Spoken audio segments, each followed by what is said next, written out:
you having fun? Whenever I'm playing video games with my fiance in the room and she sees me get visually upset, she'll ask, Are you having fun?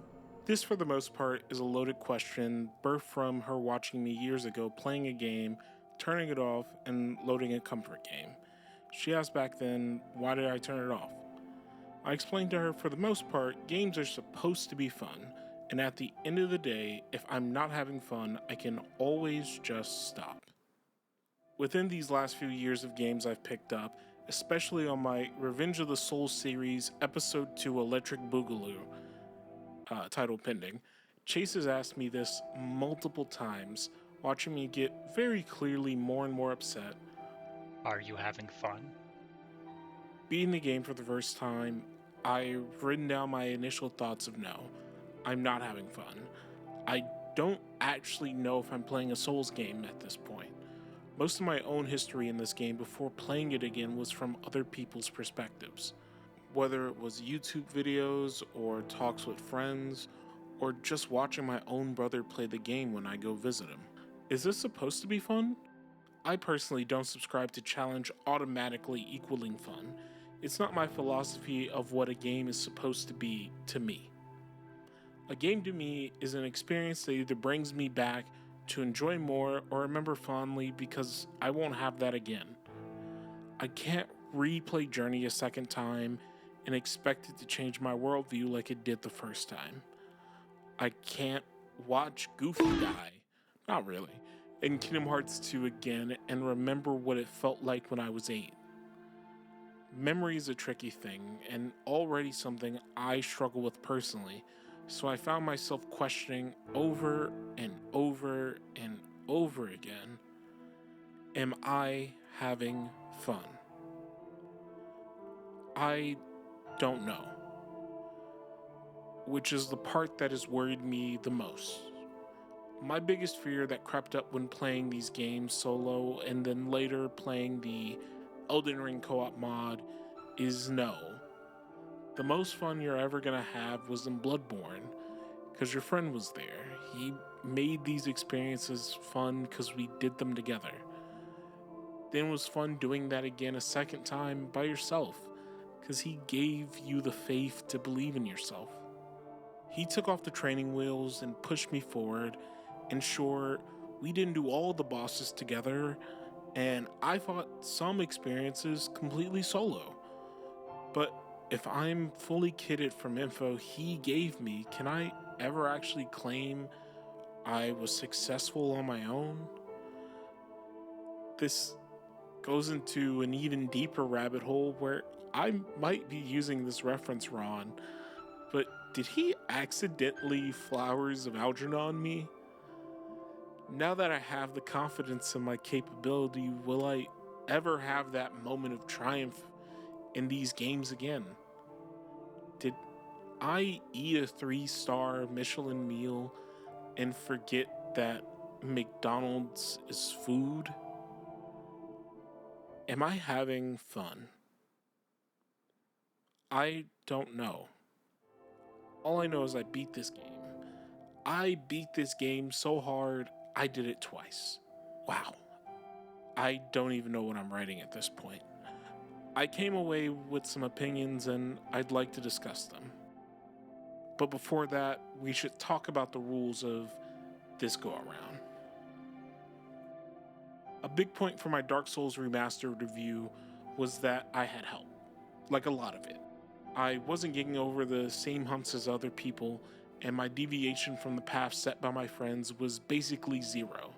Getting lost was a non-issue, and that had an effect on the exploration factor of my playthrough, so my friend Vari gave me a challenge for this go-around.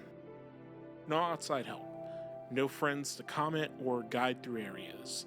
They'd watch me play in Discord from time to time with the occasional offhanded comment to throw me off, nothing that ever led to anything but comments nonetheless. Also, no videos on how to kill etc. boss, no reviews or opinion pieces on the game.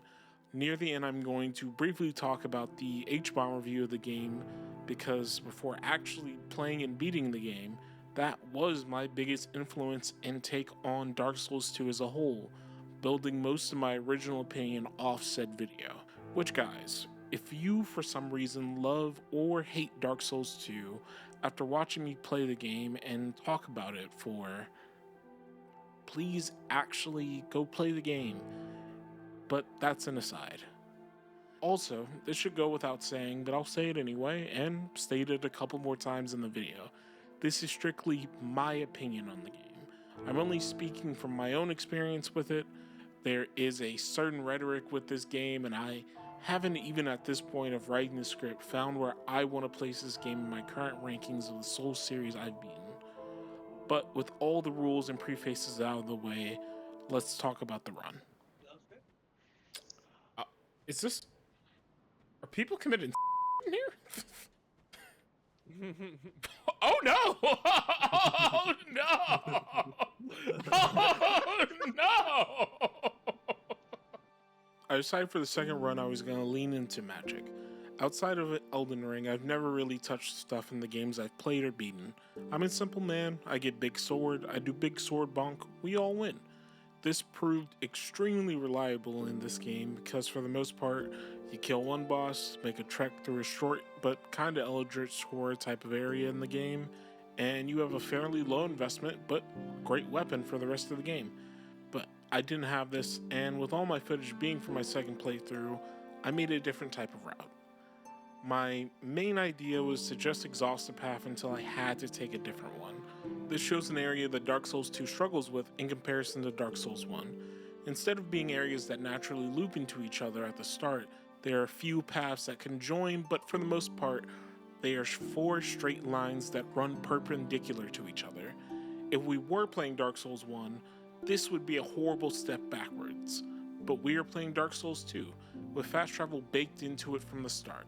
You at all times have the ability to travel to each and every bonfire you interact with, save for the ones attached to the Lord Souls.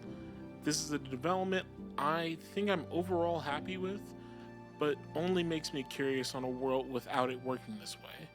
Losing the interconnectivity was a big minus for me at the start, but should it be?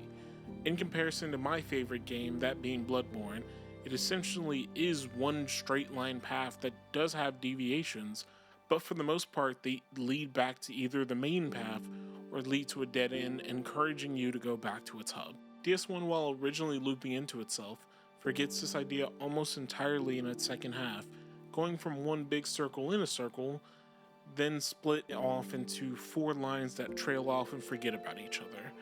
I think this is a step back, but is also very easy to see why they did this. We'll talk about this NPC a little bit more later, but one of the areas you can hit is locked behind an NPC that charges you each time you open a door and close another one behind it. Now, if you follow said new path and you hit a bonfire, you don't have to worry about paying each time you walk in and out. That being said, if you didn't have the ability to fast travel from the get-go, and didn't know any other way into said area, which I don't know of any other way into this area, you'd then have to pay money to leave or revisit the closed doors you made for this, which would be pretty poor game design in my opinion. That was a lot of preamble, but you'll find my mind wanders a lot when playing this game. I took a common path for most people, going to the Forest of Hill Giants after making my way through the main hub, making the trek to the first boss of Last Giant, getting a little too greedy on my first attempt, then killing on my second.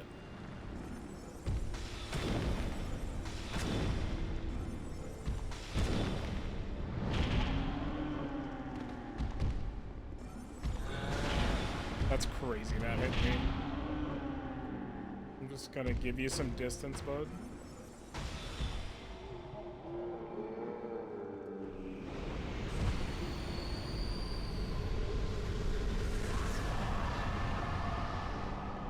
Let's go, 12,000 souls, whoopee!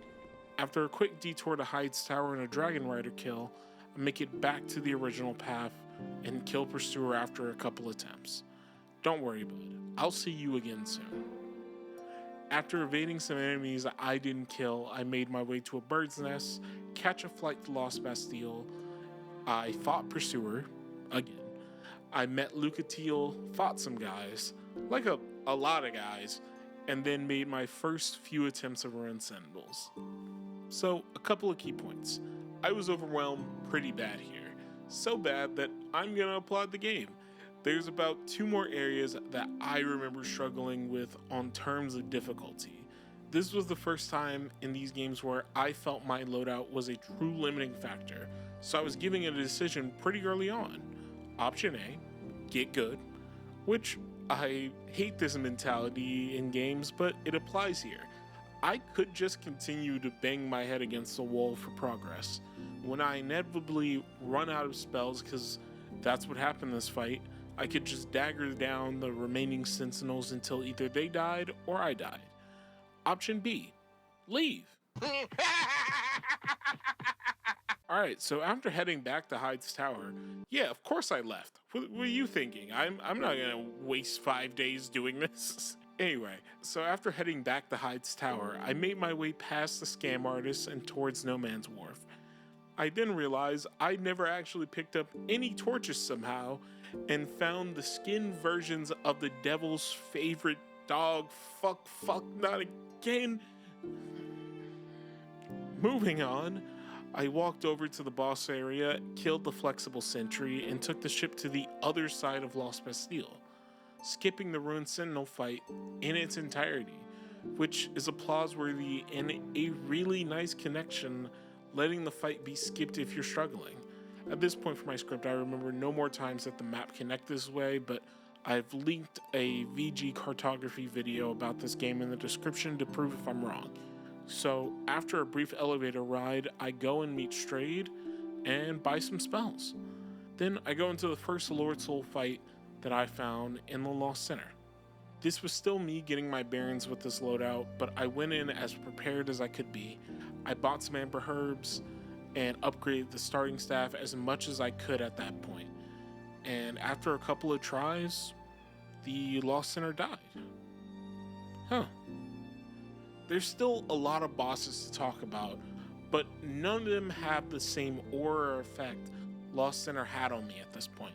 I was the lowest level I would be going into one of these fights with the lowest amount of access to items, but post this point is where the game sort of falls off a cliff for me. There's a lot of good in this game that we are going to talk about, but for the most part it is found early on when you are the least equipped. But why is that?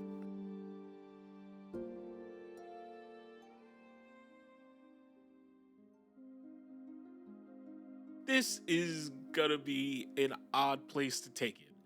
I am not the end-all be-all of this discussion. I don't think saying that will lessen any backlash in my take, but this is just my experience. In comparison to the Soulsborne games I've beaten, that being Dark Souls Remastered, Bloodborne, and Elden Ring, this game is such a large outlier from a simple perspective of feel. Something feels off, not particularly wrong, just off about how Dark Souls 2 feels and plays, ranging from backstabs, all taking a pre-backstab animation that lends more to be a cinematic more than it is to actually do damage. Attacks having increasingly large and small attack ranges, damage discrepancies, and the large amount of in-game healing. My second playthrough ended with me having 7 Estus charges, with it being a +2 class. However, with how easy they are to farm or to just buy, I was never in a situation post Lost Center without having at least 20 to 50 life gems on my person at a time. The life gem system, in my opinion, is not bad. I actually think it's pretty good in the context of this game with how slow it feels to use your flask in combat. You pop 2 to 3 gems, and if you play cautiously enough in a fight, you're back to full before you even know it. This, however, is so against the Souls game philosophy that I've interpreted so far from other games I've played that it almost feels wrong to call this a proper Dark Souls game. You know what it does play like? A Souls-like. Let's take a tangent. What is a Souls-like? I've heard loads of ideas and completely different takes on this question. Some people say it's as simple as having a dodge or roll for invincibility frames, then you got a Souls-like. There's the exploration aspect, or even the reduced healing aspects, to try and keep this mess of a script cohesive. Let's talk about the pillars I've personally found to attribute something to a Souls-like. Combat style / combat feel. This can be decisive, but to me, the most common things about Souls games is the commitment to an action. You hit a button, and unless something else stops you, you are committed to said action. This is one of the biggest separators from traditional action games on the market, still to this day. In my Dark Souls Remastered video, I called it action economy, similar to D&D, and I still think for most Souls games I've beaten that term sticks. Exploration. This is an important feature to create a focused map of arenas with an end goal of a power boost. The power boost could be as simple as making the game less difficult with giving access to shortcuts or alternate paths, instead of the direct, more clear one. A good example of this is something I stated already, with the alternate route to the Lost Center using the Dead Man's Wharf. Difficulty. While I personally don't think difficulty is a quantifiable metric, what I may find hard or complicated could be seen as simple and clean to you. I think an easy way to measure this is was expected of the player, a lack of handholding or increased expectation of responsibility. Dark Souls and Souls-likes expect you to meet it on its terms, not the other way around. It is a game that is perfectly fine with you not beating it. That only tends to increase the sense of joy and relief you feel when you do succeed. Limited healing. Another way I see this is a break-off of the exploration and the difficulty totems. Instead of a lot of action games that make healing either passive or post-combat, healing is a direct action you must take and has either a limited capacity, limited effectiveness, or both. This is an easy mark of a real attempt at a Souls-like. Bonfires / checkpoints. Another break-off of the exploration totem, a stopping point to regenerate your health and resources. This comes with the caveat that all enemies to that point that have been defeated are also respawned with full resources. One of the biggest things I hear when describing Souls-likes is that they miss the mark on at least one of these totems.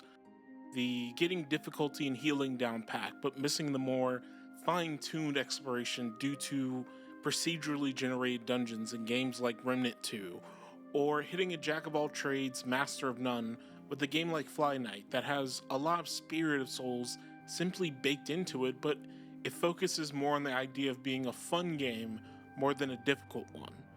This doesn't even begin to go deeper into the rabbit hole, where some individuals will simply see a dodge roll and a parry mechanic in a game like God of War 2018 or Silent Hill F and assume, it is a Souls-like, which only further dilutes the conversation itself. Regardless, we come back to these totems. Developers will usually add something to differentiate from the traditional Souls game with something that might not usually fit, or taking a totem idea to a different interpretation.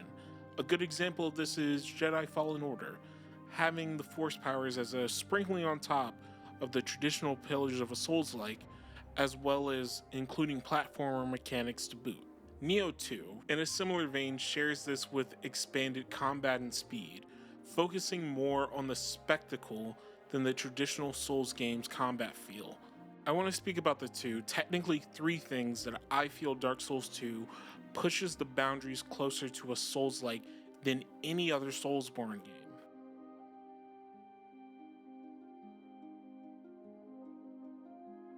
One of the two big differences between a proper Soulsborne game and a Souls-like is the implementation and inclusion of how you heal. I think Dark Souls 1 so far in the games I've played took it to its best form, that being giving players the choice to make on where you need Estus the most and make the item extremely reasonable to farm. This gives just enough agency so it's your own decision making on where and when to get more Estus, tying in the exploration aspect of the game about not just improving your total Estus inventory, but improving its effectiveness. Dark Souls 2 does this very differently by starting with one Estus charge. telling the player from the get-go, you're going to need more than this to survive, or you're going to have to figure something else out. Creating the overall need to improve not only the strength, but the amount. This accompanied with the nerf to healing overall in the game, making pretty much all healing in it over time. This matched with a design decision I can only see as intentional, with the ability to stack multiple healing effects to improve your own recovery rate. At the start, sure, one life gem is a decent out of combat healing, but if you have the time, popping 5 of them back to back is fast enough regen that the exploration for improved healing is overall less rewarding. I'm tiptoeing on this being bad per se, because on one hand, a game built with this healing in mind allows for much more interesting bosses and combat engagements. But in my own experience, especially with this game, it can also lend to bosses being horribly mismatched to the amount of healing you can have. Also, speaking about mismatched healing, combat and difficulty. Outside of the DLC, I was never really feeling a true combat challenge. The first time I struggled in the game was when I found myself in LouisF fighting the prelude to the Burnt Ivory King in my first full run. This was, in short, a lot. Long version was, even I knew I was doing something wrong, because at this point, there had been that many enemies on screen before, but not with this much health and not with this many combatants. They were all types of combat ranges and at all times full aggression. This was the only moment I had where I legitimately thought, oh, I was not familiar with your game. I don't want to spoil too much about my feelings on this, but this is great and a good high point overall for the game. I hadn't beaten Cassandra at this point yet in my first run, so I was under the assumption that this wasn't DLC but just an off-shot boss. On the more negative side, and this has a big ol' asterisk on it, in general, since beating Bloodborne, I have not found the same difficulties I've had before beating any Souls game. My mindset has fully changed on these games from being some big hill to climb to simply, I just don't understand it yet. The moment I understand these things, I will beat it. This mentality to me has only been molded further and further from my original view in Bloodborne and Elden Ring, with bosses like Gurman and Orphan of Kos, where it felt like true full-on skill gap, to more puzzle-style bosses in DS1 with Seath and Manus. Did it just get chilly to anyone else here? This is continued in DS2 with only 2 bosses, and Vendrick requiring giant souls to do real damage, and Burnt Ivory King with the exploration requirements, where the main challenge of the encounter isn't the fight itself, but that you are missing something. Now, where DS2 loses me on this front is the constant spamming of resources given to the player to overcome these said challenges. This is where that asterisk comes in. The biggest fault to me is without a doubt the middling amount of challenge presented by these enemies and bosses in conjunction with how easy a fight can be made. I originally said in my Dark Souls 1 video that I thought Dark Souls 2 did healing pretty good with the life gem system, and it was only possible in the idea I originally presented as good out of combat / danger healing. These fights make sense. But if you cannot account for what is essentially extremely fast and stackable healing that rivals, maybe even outclasses Estus, especially in its lower levels, then all fights that do not immediately do something like turn off the healing or make it limit how much is possible to use the moment, and I mean moment, you have any sort of rhythm with the boss, it has lost its challenge. You're gonna hear me say this a lot, but outside of the DLC, this is repeated for every boss for me post Lost Center. After Lost Center, my biggest, and I really do mean biggest challenge in my first and second run was the exploration and figuring out where to go next. Slight hiccup in a fight, popping 8 life gems, I'm gonna dodge my way back to full health. Oh, I got hit once, popping 4 life gems and boarding a first class ticket to Dodge City. In a game with virtually unlimited healing, there is no real space for challenge, especially in one-on-one fights. It's even unbalanced for multiple combatant fights, if for the most part, They're taking turns to engage you. With this to say, I'm not a game developer. I have no idea how to fix this other than to do an affliction run, with a self-stated challenge of only using Estus to heal. The issue of this is, I'm not writing about my experience doing affliction runs, I'm evaluating the game as a whole. And if the hardest parts of this game for me was when I didn't have crazy amounts of healing, it brings me back to when did the games not have this issue? Oh wait, Dark Souls 1. Dark Souls 1 had its healing down to a perfect form by keeping it limited and designing its encounters based on the strength of the player by what they would encounter by that time. It infers based on where you are and what you would be capable of, rewarding its exploration with easier fights at times, even when punishing you, but still be capable of providing interesting fights, especially in the fights before the Lord Souls.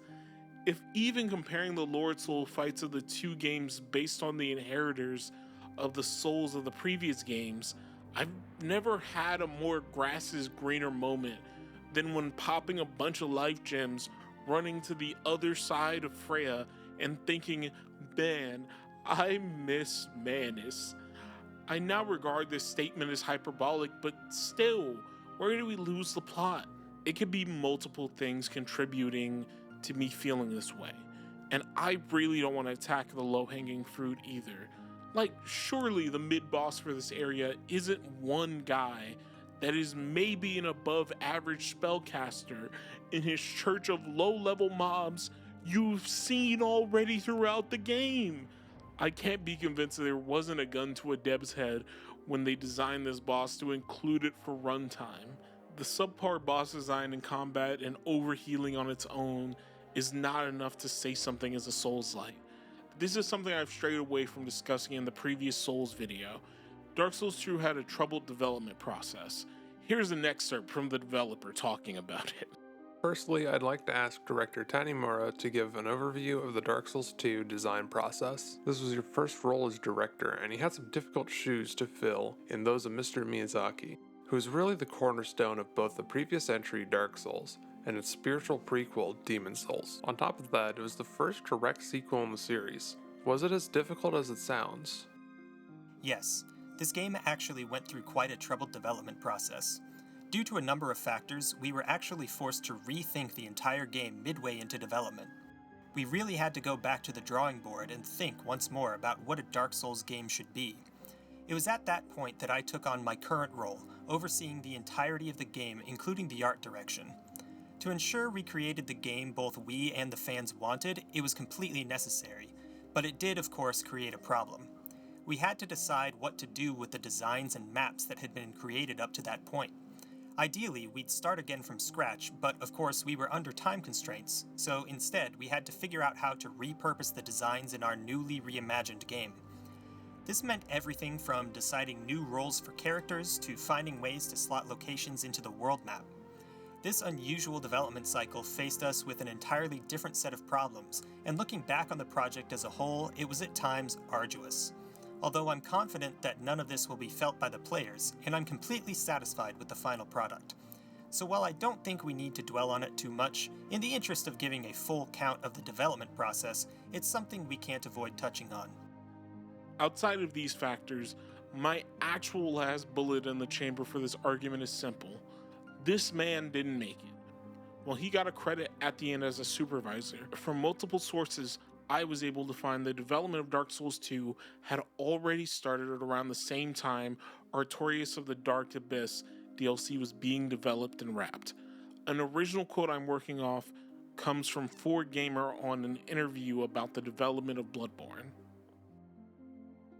So, Mr. Miyazaki, does that mean you personally wanted to make a brand new title above all else? That's a tough one. I can't say that with absolute certainty. There's no doubt that a brand new title is incredibly appealing. But on the other hand, and this is something that I felt even while working on the Artorias of the Abyss edition, there's a unique appeal to making a sequel as well. You can build upon the original in a straightforward way, and since there's so much you can take for granted, it actually broadens your creative scope in that sense. Well, in this case, since the development of Dark Souls 2 was proceeding in parallel with Artorias of the Abyss edition, I decided to step back from Dark Souls 2 and focus on creating this title, Bloodborne. As a result, I've been really enjoying the development process. This was also really puzzling to me, but what led to you stepping back from the development of Dark Souls 2? Following the success of Dark Souls, they decided to make a sequel. Moreover, deliberately entrusting a title that could potentially determine the company's fate to someone else. From a normal perspective, that seems like a decision the company would never make. I understand what you're saying. I'm not in a position to comment on what the company's actual reasoning was at the time, but speaking from my own perspective, I believed the Dark Souls 2 project would be a huge opportunity for people other than myself as well. I myself had already been given more than enough opportunities, and I felt that if someone else can make the most of this chance, it would add depth to From Software as an organization. Also, speaking more from a game developer's perspective, as I mentioned in a previous interview, I wanted to remove the constraints I had placed on the Dark Souls game framework and see what new possibilities might emerge. I personally interpret this as someone either attempting or being forced into a baton pass of the game series. It seems from that interview itself that he was more interested in seeing the next game of his career not being a follow-up to a previous game and allowing the next generation of developers to take his concept further. And we see that in the directors of Dark Souls 2. This game was directed by Tomohiro Shibuya and Yui Tanimura. Scratch that. This game was directed by Yui Tanimura. Originally, the scope for Dark Souls 2 was wildly different than what we got on release, and it is mostly agreed upon that when Yui got the full reins of the game, it turned into putting a lot of the already developed parts of the game into a patchwork together. This is also backed up in the first few answers he did on that interview previously mentioned in the Dark Souls 2 design works, a book released with concept art of locations and characters we would come to see in the game. It's a really good read, and personally, despite a lot of what I've said to this point, I think they did a good job. There is an odd decision here or there about enemy density that I wouldn't go for with this style of game. This and the action economy in this title compared to Dark Souls 1 and Bloodborne doesn't really match the tools given in the Souls game. I like the life gem system, but I also see this as a very non-mainline idea. That's something you get from a different perspective when someone else is leading something. I don't know about you, but I can really see the beauty of the system fully fleshed out if it was that friendly baton pass to try and innovate on ideas in Dark Souls 1 to expand the encounter design. If I'm getting jumped by the entirety of this Kingdom's Knights and I have to stand still and pop an Estus, no matter my playstyle, I'm going to die. But with the access of reasonable passive healing that isn't too out of band to anything else, introduces a higher space for combat engagements. I don't want to harp on this much longer because I don't think I need to lend too much credit to that life gem bad crowd, because it simply doesn't have to be. Passive healing can work in these games. It just needs to be designed for it. A good opportunity to do such, for an example, is a boss that turns off healing in its entirety might have made for some interesting combat encounters, especially as a tempo change to simply demand perfection out of you. Another odd point of the matter, other than the sentiment this game received, was how much the two new co-directors of the game were taking a more focused look on accessibility in the Souls series. This initial idea spread from a Tease Edge magazine interview that sent the community into an outrage. I learned about this interview teaser from a YouTube video called The Making of Dark Souls 2 by Don RV, and they have a take that I myself found to share. In the last chapter of the video, there is a section called Solving the Mysteries, where he tied back to this Edge magazine interview teaser, where they said they were looking to expand the accessibility in the Dark Souls series and the community's reaction. This led to a full pivot from Shibuya's original design and direction into Tanimura's direction and lead, with him doing as he said, rebuilding some of the game but also the patchwork previously mentioned by him in the Design Works interview. Taking what I'm going to say a bucket of salt, we can expand on this, and it makes sense that some of the combats and bosses feel so disconnected, especially with the already rushed job put on top to basically reformat a game along with making something cohesive enough to ship. Bringing us here, I want to place Dark Souls 2 in the same role as a Souls-like. Souls-likes aren't immediately bad because Miyazaki didn't make them, but so far in the experiences from him that I've had, it doesn't seem like they would miss ideas or interactions as large as this. Miyazaki isn't perfect, and I obviously don't think Dark Souls 1, Bloodborne, and Elden Ring are perfect because of him. There are loads of extremely talented developers at FromSoft, and they prove it each time with each release, including this one. But if you take the simple fact that this game fails to take two arguably most important totems from their own series into account, being that in healing and difficulty, you're left with an extremely lackluster experience that is only redeemed in its DLC.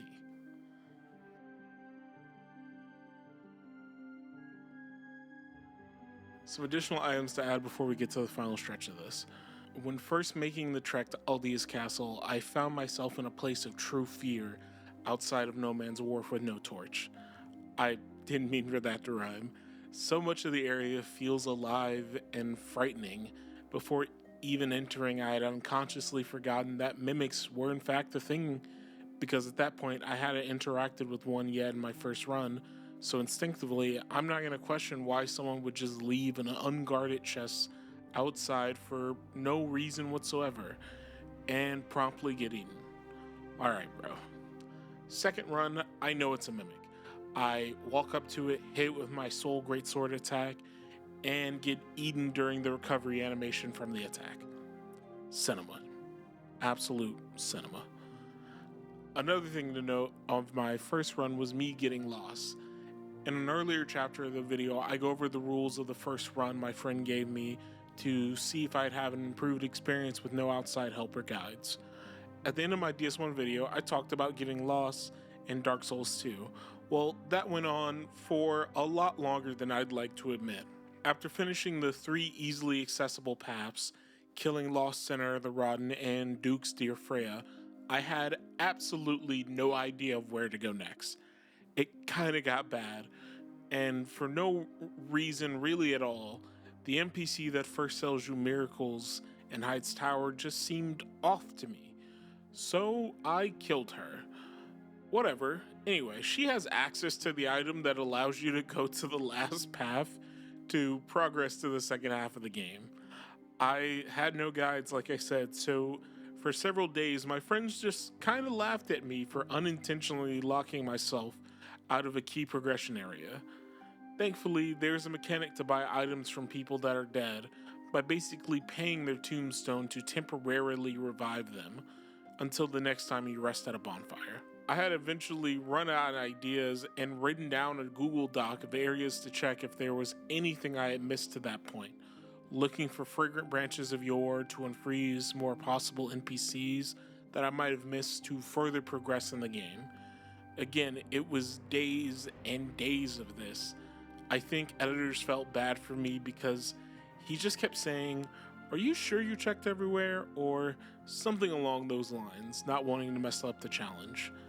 When I found the item, I didn't even know where to use it, which I don't personally remember how long that took, but once I did figure it out, the Discord call mostly broke out into laughter. Sex change coffin.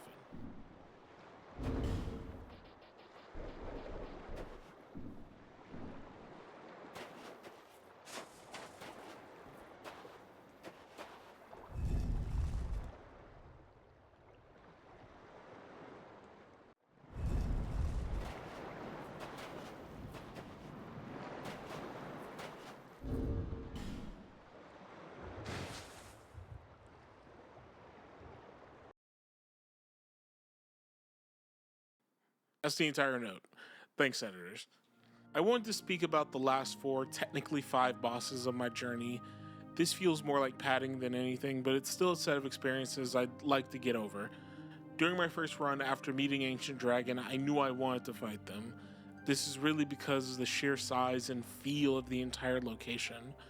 The location you find them in already lends to that feel of being more cinematic that I spoke about in this game versus in Dark Souls 1, where every bridge crossing is met with a shaky cam and Something I never really noticed until now is when finally making it to the mountaintop, how only the large armored soldiers would actually challenge you to fights, instead of these half-dragon warriors that stood there to watch. I like this theming a lot. After defeating them, you're met with the first dragonborn that shows intent to harm you. After that fight, you walk upwards and meet the ancient dragon, who gives you the Ashen Mist Heart, an item that allows you to visit past memory versions of the world. That aside, to the actual encounter itself, I was expecting a really serious fight from my previous playthrough. I actually had no idea what the counterplay to this enemy was, and my initial idea was that I had to build everything into fire resistance and pray I could help tank the fire. Doing something I haven't done in my Souls career yet, and use a shield not to parry, but to actually block damage. Some attempts go by and I get a rhythm for the boss, but eventually I lose the war of attrition, and either I run out of stamina, health, or simply brain juice and die. This boss's health is serious, and I don't know how to defeat this thing. Then I'm hit with an idea I haven't felt since Nito. The easiest way to not get hit by an attack is to leave. Eventually, this turns into me simply running towards the boss, getting some hits in, and absolutely booking it to the front of the room when they cover the arena in aerial fire, and I watch them land. Doing this until I get the kill. I'm left with a very middling taste in my mouth to this ancient dragon. My initial run through of the game was met with them feeling impossible for me to kill. With its hit points, fire breath, and sheer size, it felt insurmountable. But they weren't. I just owed it some patience. A fight I'm not fond of, only continuing to teach me lessons I wish I hadn't learned. I want to meet this on its terms. I wanted a drawn out but still engaging encounter, but this isn't it. Doing circles around a boss, hitting its feet, popping life gems, and oh my god, they did it again. This is Duke's Dear Freya. They did it. If you just added spiders, it's Duke's Dear Freya with more hit points. Oh my gosh, they got me. They actually got me. I keep wanting something else out of these fights, but I'm just not going to get it, am I? At the end of my first playthrough, I was confused when I didn't get the Aldia fight. I was told that it was required to kill Vendrick before killing Nassandra to fight Aldia. I mostly ignored him because this felt like a hollowed man. It didn't feel like something to fight. I knew I could, I've known that for years, but it felt wrong to disturb this scene even further. Little did I know I was actually skipping out on the most annoying and drawn out fight in this game. I had zero idea about the Giant Soul's purpose, and I don't treat boss souls as anything but something to turn into levels or trades with Strayed. At this point, I didn't even know Ornifex existed, so a lot of trades weren't known to me, so a lot of souls that didn't have a trade with Strayed were simply snacks for levels or life gem money. So I ate most of my giant souls. So walking into the fight and doing what looked like no recognizable damage, I thought, something is wrong here. I looked up how to kill Vendrick, and it was originally multiple loadout pitches, which misunderstood my issue. Unless I was grossly underleveled, lol, no, then I was missing a mechanic. Turns out you need giant souls to do real damage to Vendrick. So I was able to acquire 5 souls total, thanks to farming with the bonfire aesthetic, threw a debuff, buffed my sword, and did, oh no, 69 damage. Well, this is going to be a while. After a few attempts, I knew I was going to need to bring some spell refuels and at least 1 repair powder for my sword. Being that I put myself in this situation, I don't think there's much to change. I won't fault the game for my poor decision making. I will fault it for making this fight be a slog for the sake of it being a slog. Every encounter, including a dragon the size of a mountain, taking considerably less time than the 12 minutes of Vendrick doing what felt like 2 different moves. Funny enough, on my winning attempt, he threw a magic attack at me at the start when walking at the frog wall, something he never did in any of the attempts an hour before that. Originally, I was upset at myself, especially on my earlier attempts with 1 or 2 giant souls. Then when I got to 5, I was just plain bored. This is a hell of my own creation, so there's not a lot of room for complaints, but that's just it. Why let someone create these issues for what felt like, and we'll get to it, the true ending? But overall, technically 4 bosses to go. Lissandra and Aldia. After a brief conversation with the most talkative firekeepers so far in the mainline games, I walk into the throne room and fight the throne keepers. Nothing really to say about this fight. Literally nothing could be worse than Vendrick at this point. It was over faster than I remember on my first attempt. Lissandra should be a completely different story from this fight, but it's almost exactly the same. This can be the last fight of the mainline story, and once you understand its mechanic, it becomes a snooze fest. Lissandra creates darkness orbs that slowly give you a curse status effect, with the curse effect in this game actually cursing you, and each trigger of said effect reduces your HP total as if you died. All of her magic-based attacks seem to do this curse effect. The only fix I knew for this is popping an effigy. You can break the curse orbs around the arena with any physical attack, making this a non-issue. A few minutes passes and she dies. Then comes the Scholar of the First Sin. Aldia is an interesting fight. While he lacks in true mobility, he has a basically unlimited but well-telegraphed teleport that makes you reposition to his favor.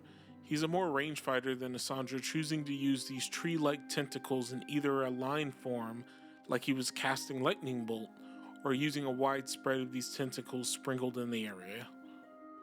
Something I felt a lot of the final bosses so far are metaphors and can lose themselves in the identity they are presenting.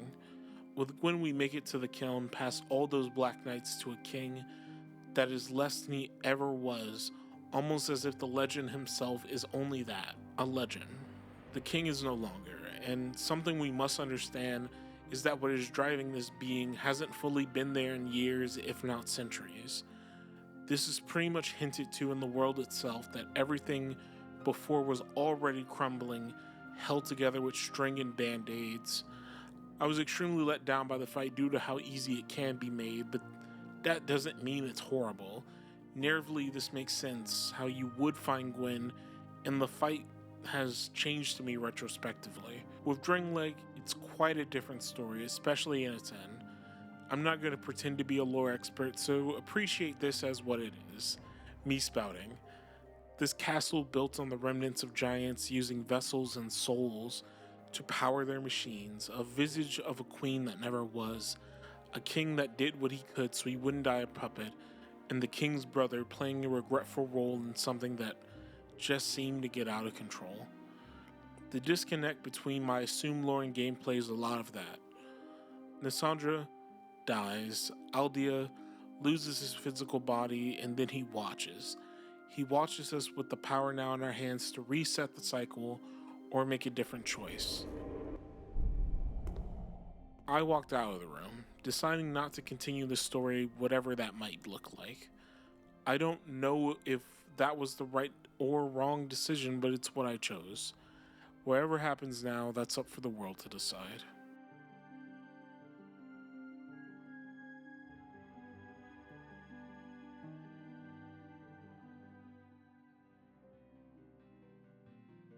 The DLC for Dark Souls 2 is the best content in the game, full stop. From the same Design Works interview, Tanimura spoke about how it was made completely from the ground up after they finished and shipped the base game. This shows a lot of skill of the developers to make something that feels so complete and strong overall.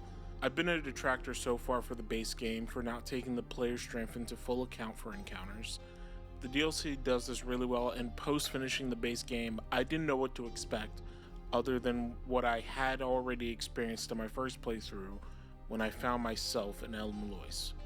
I'm going to tackle these DLCs in order in which I did them.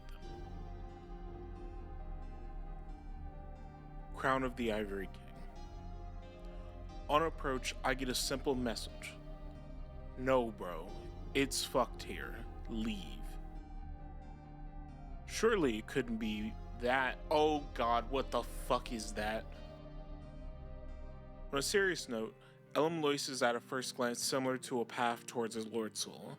This couldn't be further from the truth. The first boss you can encounter immediately from making one wrong turn, going left from a kingdom entrance instead of taking a right, takes you to what feels like an impossible fight against an invisible tiger the size of 4 Hummers glued together, which that can only be made visible by exploring.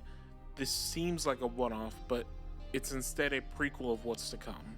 You meet this DLC's queen, a sister of Nisandra as I know it. They effectively sacrifice themselves, asking you to kill the king. Ma'am, I've killed like 100 eldritch/godly beings at this point. Unless it's Vendrick in an Iceman cosplay, I'm sure this guy is going to fall over. You drop down a hole, watching the ice melt away and appear in... Brother, am I in Lost Izalith? Did I make a wrong turn in Ice Castle into hell?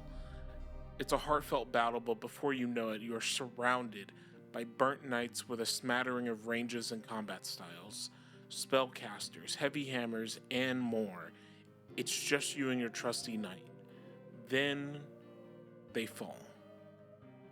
Before dying, they leave you with one last act of goodwill, using their power to freeze one of the 3 hell gates in the space, reducing the spawn of enemies. The only issue with this is there are still 2 active portals. We're not making it out of this one, boys. Now, a weaker man than myself would be hopeful that maybe this portal is locked eternally, and once I retry the fight, I can do it again without needing to lock that portal a second time. I respawn after my first failure. I walk into the room with the drop down and see my one allied knight. Oh, awesome, so I just gotta fail 3 times and we're good. I drop back down to hell and then... Well, this might be an issue.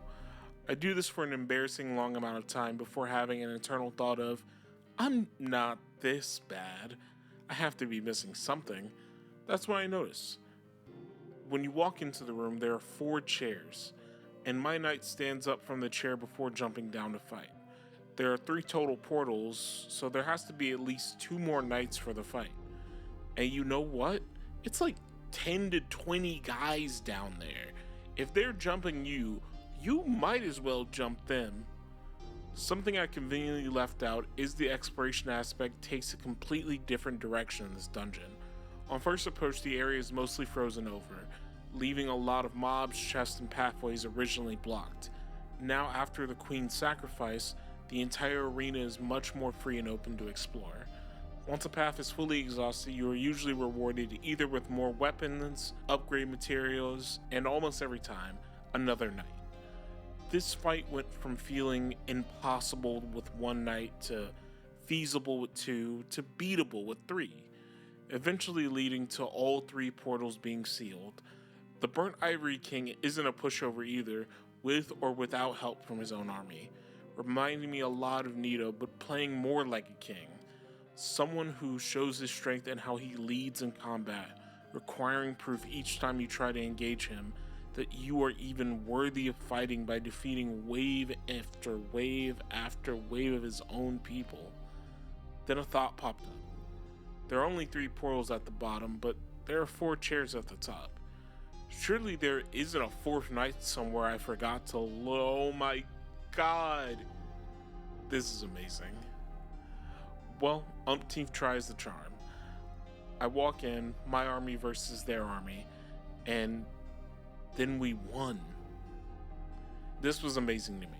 After reading more about this DLC, I found there was an optional boss in this area that I missed, and I'm 100% going back, if not only to fight this fight again, but to see that last one. This is the best Souls experience I've had since Bloodborne by a mile. This is my favorite dungeon so far in the Souls runs and contender for favorite boss, if not just for the allies you can find. For my second playthrough of these games, I never do summons, NPC or otherwise, because I want to feel like I can do the fights myself. I lose out on some experiences and some storylines because of this, but I want to prove to myself that I'm capable. But this was special and something I won't ever forget. Crown of the Sunken King. The Sanctum City was my lowest ranked of all the DLCs played, but still way higher than the base game in the ways that it matters. I greatly enjoyed how the city felt so large and spacious. The biggest thing I felt upon entering the city, other than the big fuck off dragon that was in the sky, oh, I see you're gonna be a problem later, was how accessible everything ended up being. Seeing areas from a distance, thinking that they were there only as ways to dress the set, then finding myself there and seeing how crucial they were for further exploration was really nice. This, interwoven with its increased verticality and how arenas could dynamically be changed by you, is really good. The biggest thing I think the DLC succeeded in was this exploration, how rewarding it feels as a player to find yourself getting lost in these arenas. Another thing done right by all the DLC is the enemy variety and engagement style changes. Going straight from the main game to any DLC is easy to see how different enemy engagements play out. It's probably due to the gap of time I spent in the base game compared to the DLC, but even these rank and file enemies demanded so much more from me than the base game, and I loved it each time.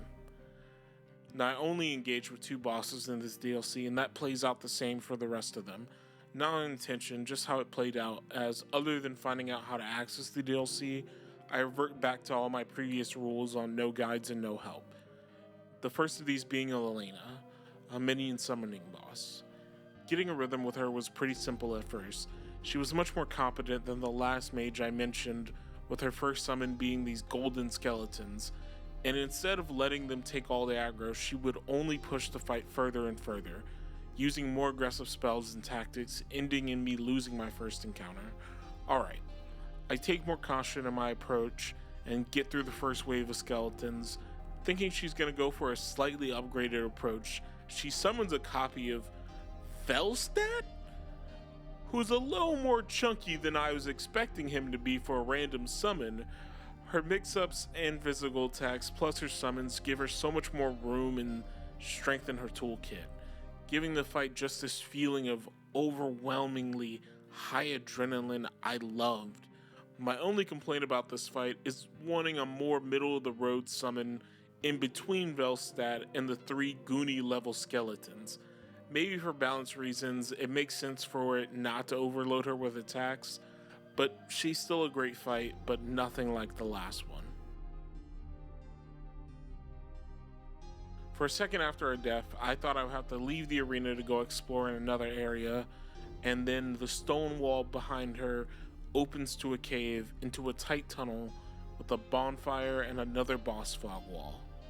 No breaks, huh? I leave to go spend my newly acquired souls and then approach for my favorite dragon fight in the entire Souls series that I've played. To give weight to the statement, I'll give my own personal hot take that I haven't at this point, including Elden Ring encounters, thought that FromSoft could make a satisfying dragon boss fight, losing me in one realm or another. They make good fights, of course, just something about dragon bosses that don't sit right with me, whether not playing it to their weight enough or having too limited of a moveset to demand much out of the player. Sin disproves this. This creature plays to their strength strong and leave very little room to interpret as weakness. In terms of range, he does the usual dragon stuff, fire breath and fireballs. These, however, are mixed in with poison, where it does damage over time if you do get hit by it enough, while leaving clouds of poison that linger in the arena in these areas. This also plays strength into the camera lock on, for the first time ever in a Souls game, where a boss will shoot out a fireball and then immediately follow it with a dive attack, giving just a few seconds to play and react.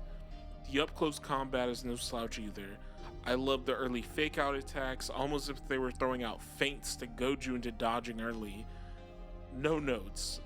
My favorite dragon fight, just simply as is. I was so excited from this, I thought to myself, whoever is after this is going to be amazing. What kind of king fought this and won? I go in, touch the red light, and get a crown.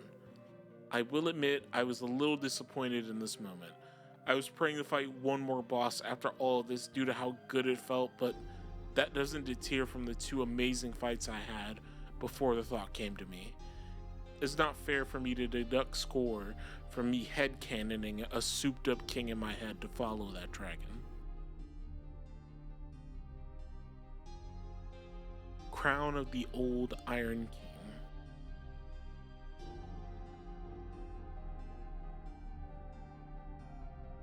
Old Iron King was the last of the DLCs I played. The atmosphere of this DLC was something magical.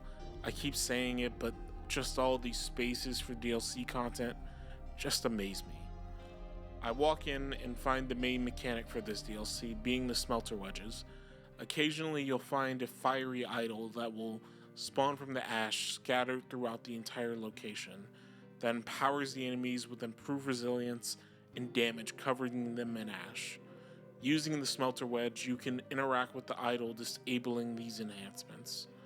The biggest fault I found to have in this DLC was how short it felt, especially comparing it to the others.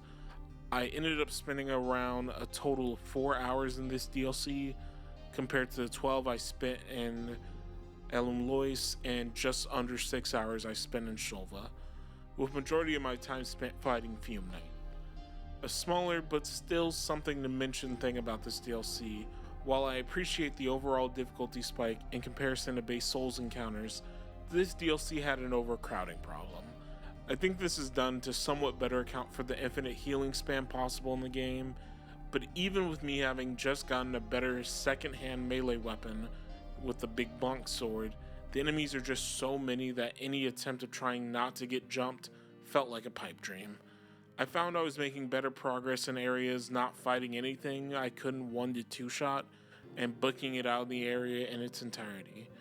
When finding access to the Smelter Demon fight, I was in an area that was essentially a love tunnel of enemies that even when I did engage them, I was either at a net loss of resources or worse, my life. It made more sense to me just to run past it all, taking damage as it comes, and just healing behind the fog door with Smelter Demon. Speaking of that guy, I was a little disappointed that he was my first boss experience for the DLC. He plays about the same to his base game form, and this rematch was over quite faster than I thought it would be.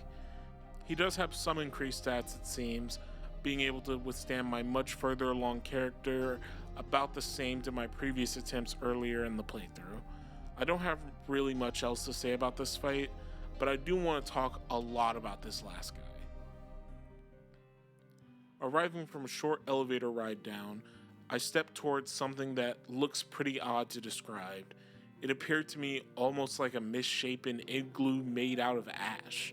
The dome itself also littered with 3 more of these idols as they surrounded the arena. I go around and use my last 2 smelter wedges, not knowing how much time I possibly saved by keeping this on my person. Even if I'm not able to stop the last idol, I don't dote too much about it and pass through the fog door to my last arena of the playthrough. In it, I see another blocked fog door, and that thing was too big to call a sword. Too big, too thick, too heavy, and too rough. It was more like a large hunk of iron. Before I get too comfortable with the space, the room fills with black smoke as a figure appears, grabs a sword, and my fight with Fume Knight begins. This is tied with Burnt Ivory King with my favorite fights I've played in the Soulsborne games as an entirety so far. It has everything I love about these games. It feels like the direct opposite to the other contender for the title. This felt, even from the first attempt, like a declaration of an intent, from the spawn that the other enemies do not have or ascend to possess. A simple you or me. One will live, one will die, and plays very similar to that as well. Fume Knight fights like a knight, not showing his full hand immediately, gauging the skill of his opponent, using 2 swords in his phase 1 with full movement of his first smaller broadsword, and more using his second blade as a way to clean up his guard and close up openings. There's so much weight in his swings that it throws off balance to the dodge timings and punishes a lot of attempts to get in early or poorly responded dodges. Also, if you didn't have enough smelter wedges, and you found yourself near an active idol, they will begin to heal him. This is a great way to level the playing field. If I'm getting infinite healing, if I fight him incorrectly and don't keep him out of a certain corner, he's gonna get infinite healing too. I got lucky that I didn't end up using all of my wedges, and I'm glad even right now that I don't have to fight him on too even of a playing field, because he was kicking my ass on an unbalanced one. This is not a joke. Majority of my 4 hours of playtime was a little under 3 hours on this boss exclusively. I swapped weapons constantly before deciding to match him and be big bonk sword bros. I just happened to have some regular magic as well. It was what I would have said until I saw his phase 2, which is also him using magic. It turns out he might have just been toying with me as he puts away his smaller sword and turns what I imagine it would have looked like to actually fight Guts from Berserk. The swings he took with his large sword went from labored to effortless. This also messes with your own chemistry with his moveset when he still goes for drawn out swings, trying to catch the back foot of people, thinking every attack is just fast now. Just adding mix-ups into his overall combo, I can really just talk about how much I love this fight over and over again. Fume Knight is impeccable, and what he demands from you is to first meet his expectations, similar to Burnt Ivory King, not sacrificing his soldiers, but his own life. Then when he deems you worthy, he pulls out his own real strength, and I just love it. If you don't play any of the DLC and want something shorter but still a good fight, fight Fume Knight. He's worth it. Overall, the DLC gave a great refresh to the whole game. Let's take these secluded offcuts of areas and make them into whole spaces, with shortcuts and feeling. These are the most actual feelings of Dark Souls 1 I got in Dark Souls 2, or just what I expected out of a Souls game in comparison to the ones I've beaten in Dark Souls 1, Bloodborne, and Elden Ring. Dungeons that expand or show more light to an area. One of the key things I felt was missing and lacking in the base game were the moments of awe, of seeing an area and wanting to see more, and seeing how I can get from where I was standing to wherever something cool in the distance was. And for the most part, that was achievable. Anywhere interesting I saw in the distance, I could go there and see more of it. And it was worth the journey each time. If I ever do play this game again, which despite a lot of things I've said to this point before speaking about the DLC, I think this will be the game I do return to eventually.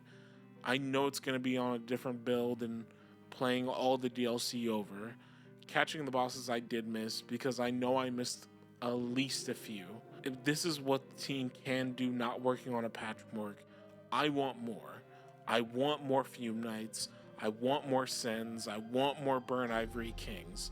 The insane exploration factors, the phenomenal set design, the bosses, the enemies, all of it. I'll take it all. It was also the first time I felt like the challenge deserving to the amount of healing I had access to. Aggression turned up just far enough and tuned just hard enough to demand more out of me than the entire game up until that point. And I'm loving every minute of it, Jerry. I'm loving every minute of it.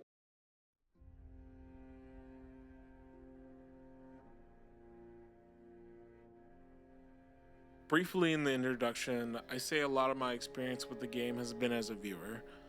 I would hear about other people's gripes with it and never really found my own opinion on the game. My first real experience with Dark Souls 2 was in 2014 when it had released and I was visiting my brother after he had bought his first gaming laptop. He was in Heights Tower and he was getting absolutely godsmacked by one of the hammer guys. That being said, he was having fun. I don't think he was generally worried about the ins and outs of Souls games back then, and I could tell. I called him up not too long ago and asked him how he felt about it. He told me a lot of the progression he had through the base game was with his friend, and they beat the main story and mostly spent their time doing PvP on unexpecting players. Another way I was introduced to the game was from the lens that it was a good game and everyone was wrong, was from the H-Bomber Guy video. I love H-Bomb. I think he's a phenomenal creator and someone I trust to always take due diligence in his work. It did have an effect on my initial view, and from only watching his video and the very limited experience I had in the game, I'd always preach his views as if they were my own and the gospel.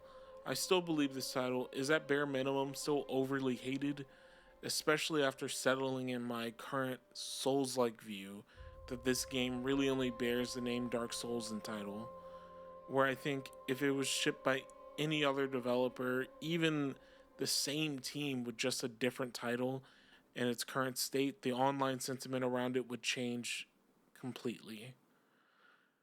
This wouldn't be given the look that Dark Souls 2 has, and I also, from my own experience so far, I don't think Dark Souls 2 is a bad game. It's a weird and oddly designed experience, but calling it bad is in poor judgment. It just doesn't feel like a Souls game to me. This ties into my last somewhat negative view of the series, simply outside of the time I played Bloodborne in the Elden Ring co-op mod. I don't actually have any memories of consistent fun in these games. There's always been this span of peaks and valleys. One moment, I'm having a good time struggling to find the resources and strategy to overcome something. The next, I'm left feeling wanting as I run from one side of a boss to the other side, doing pokes and rolls. This is only challenged when playing the DLC for the game. DLC for Dark Souls 2 is the best the series has been to me so far, and the most engaged I've been during my entire solo experience. If you're a person who hasn't played Dark Souls 2, the DLC is worth it. I'm going to keep saying that. The DLC is worth it. If you want my updated rankings chart, without DLC, I'm putting Dark Souls 1 and Dark Souls 2 sharing a spot at the bottom, then Elden Ring, then Bloodborne. If you include DLC, it's Dark Souls 1, Elden Ring, Dark Souls 2 at second place, and then Bloodborne at first. In the end, I'm walking towards Dark Souls 3 with an open mind. This is supposedly the peak of the series, but I know a few things for sure. I'm not going to make another middling or somewhat negative video in this light. Not that I'm so in love with the hype of this game, where it is really so much of game media and reviews at this time is, this game is bad and here's why, with disingenuous rhetoric and zero research that, even though it charts well on YouTube, all it does is increase discourse that was never needed in the first place. If I hate Dark Souls 3, you're not getting a video on it. Plain and simple. There might be some riffing in the sources section because I just want to be done with this script and video that took, over... We've been at this shit since November, man. Oh my god. But if you're checking out here for some reason, you should still watch the sources. Thanks for watching. Stick around to see where I got the facts from. All links will be in the description. Thank you again. I'll go ahead and start climbing that mountaintop.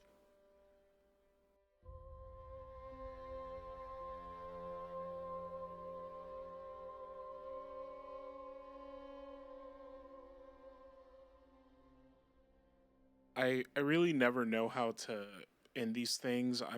First of all, I'm super happy that the video is done, but we'll talk more about that in the rambling section. I'm trying not to get too far ahead of myself.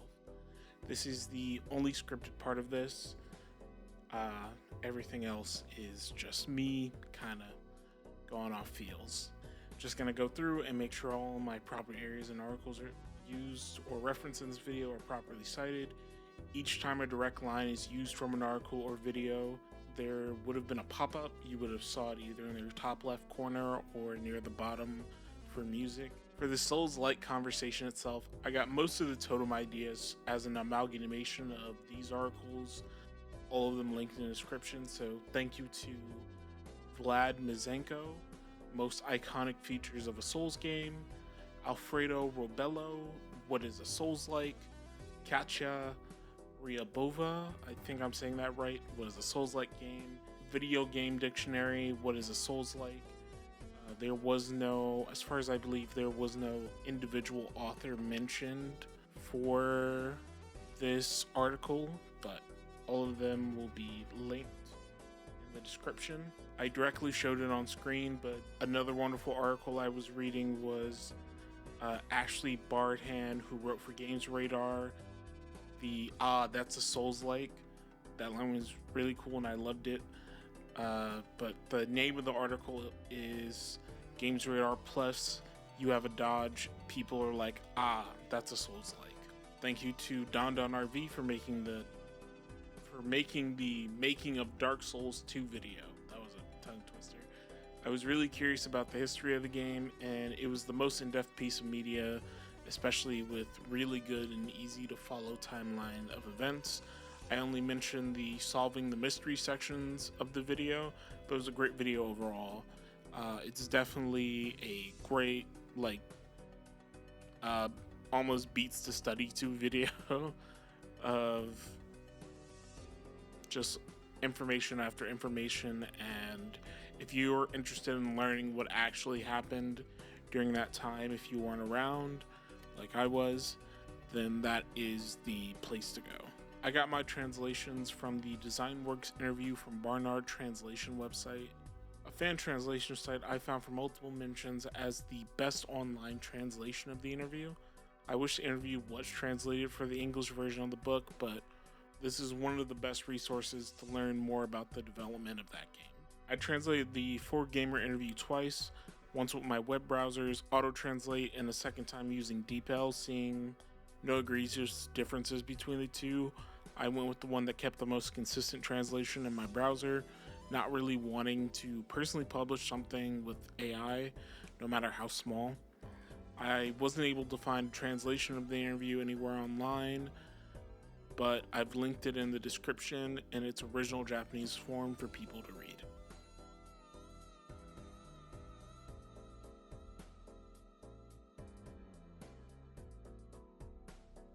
Alright, now it's time to thank a bunch of people.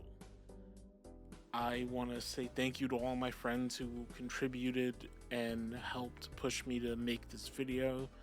Thank you to John for starting me on this journey by making me play Dark Souls 1, and I'm pretty sure he bought me this game as well. I've told him to stop buying me Souls games and Souls-likes. I will not be bullied into playing any more of these games other than the ones I've said I will be playing. He did some additional VA work on this video as well. Thank you to _editors for reviewing the script near the end of the video's development, doing VA work as the interviewer in the design work section, and Miyazaki in the 4Gamer interview for the Souls-like chapter, and providing Dark Souls 1 footage for use because my tiny little Mac can't handle literally another megabyte of anything else. His Twitch and YouTube are in the description, and he's working on a video on Dark Souls 1 that I'm excited about. Thank you to Vari for setting me off on the journey and giving me rules to the run. I definitely agree that without help, these games have a different feel to them overall. Usually when I'm stuck, the first thing I do is pull up a YouTube video, but being stuck for days and days because I didn't like an NPC was pretty funny in the grand scheme of things. He also provided some VA work as Yui Tanimura on the DesignWorks interview and as the interviewer in the 4Gamer article. Thank you to Puffy for providing the AI limit footage for the Souls-like conversation and additional VA work. I asked if he had anything to link to again, and he just pointed to editors. So you can go watch editors a second time. Subscribe to him, unsubscribe, then subscribe to him again. Surely that won't go wrong in the slightest. I also want to thank my fiance for being wonderful and so supportive during this journey of me writing all of this. I've been doing album reviews with her for close to we're on our 4th year of album reviews, and she has really ignited this want of mine to just write more. Having something to do every week that's due like a assignment is always making me want to improve my writing and say deeper things than just album good, album nice, I like album. She also did VA work, and she's the first person you hear in the video, and I love her very much, and I'm glad she was here on this journey with me. I couldn't have made this video without any of you guys. Thank you all so much, and I'm so grateful to have you in my life. That's the end of the credits and the sources. It's time to ramble. I've been posing a time limit, even though there's gonna be items that definitely get cut. I don't need or want the video length to be a third or more of me going off script. One of the biggest things I kept coming back to, and just in general, this is just talking about the future of this channel, just saying it out loud, of negative content. I don't really perceive this video as a super negative video. I believe I am harsh to Dark Souls 2 at moments, but I don't see it as me being unnecessarily harsh or attempting to punch down, as people would say it. But I was scrolling Twitter, sadly, and there was this YouTube clip of a guy named Bricky who talked about just current day media coverage for games media, and he spoke on why it just makes financial sense right now to publish hate videos where people's own personal beliefs come into it more than actually the feel or what is wrong with games. And we 100% need to call out when something is a cash grab. We need to say when things are scams. We need to say when games are on purpose made to be bad. But the thing we need to stop is hyping up or imagining something to be something it's not, or just randomly repeating narratives for just narrative's sake. I'm really disappointed in myself after now playing Dark Souls 2 how long I parroted the H-Bomber Guy video. I do not think the H-Bomb video is bad. I rewatched it. There was only like one thing I was like, I don't know if he missed that on purpose or if he genuinely missed that. And I'm not gonna say what it was. If you know me personally and ask me what it was, I'll tell you immediately. But if you don't know me personally, I will not publish it on the internet. Anyway, back to the Bricky thing. He made a determination to himself to pretty much only produce positive content. And he saw a negative overall viewer retention and not as many popular videos as when he would do negative content. But it just made more sense to him as a person to show off the things he loved than to just shit on things that he didn't care for. And that has affected me in a way that I kind of can't overstate. I think I can't in good conscience make Dark Souls 3 video if I do end up hating it. I would rather just, I don't know, make a YouTube post, like put a post up saying, hey, didn't really vibe with this one. I'm gonna start DLC, blah blah blah, and that's just it. Because I would rather just not engage with that anymore. Something about that just wouldn't sit right with me. And that's just kind of where I'm at overall. I think so much of game media is just painful, man. I'm scrolling, I'm seeing all these firings, I'm seeing my favorite studios get shut down, and I'm seeing just people who don't even care about these things, or don't even care about these developers, just losing their jobs left and right, and I'm sad, man. I'm genuinely sad. This is my favorite hobby, and I'm afraid it's not gonna be around in 5 to 10 years from now if this is where the media coverage goes, or if this is where coverage goes.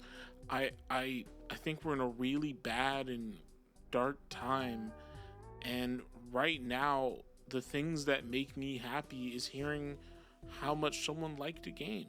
So inexplicably, I'm defending the H-Bomb review. Oh my gosh. I say all that to kind of say I'm not a big channel, obviously. I think I have all my subscribers know me personally. And anyone watching this video, if this hits your feed, I hope, and you made it to this part, just try to be nicer out there. And if you don't like something, it's okay. If you see that it's a labor of love and you see that someone genuinely tried to make something good, just celebrate it for that. And maybe someone will find love in it, and maybe it will be here. It's free to show love. It's free to cherish and champion good developments. And there's a lot of games that some people just have to admit aren't for them. I think there's a world where I just never played Dark Souls, and I'm living a good life thinking, hey, those guys over there are having fun, that's all that matters. That's all that matters to me. But I know that for sure. I'm not gonna contribute any more to saying some guy's favorite thing sucks, by the way. That just won't be me. Other news, I have not started Dark Souls 3 yet. I would like, if I do make the video, I would like the video to come out before the end of the year.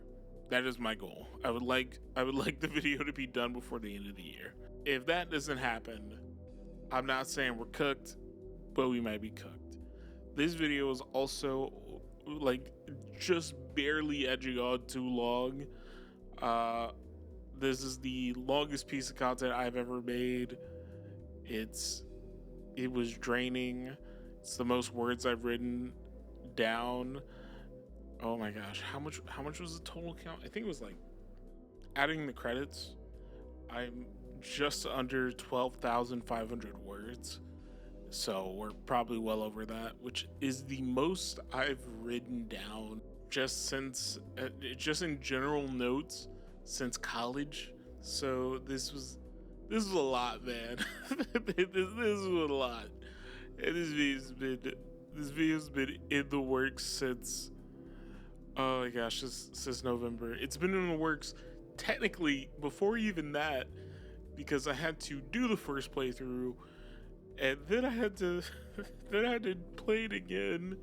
I literally moved in the middle of me making this video, which is hilarious to me, man.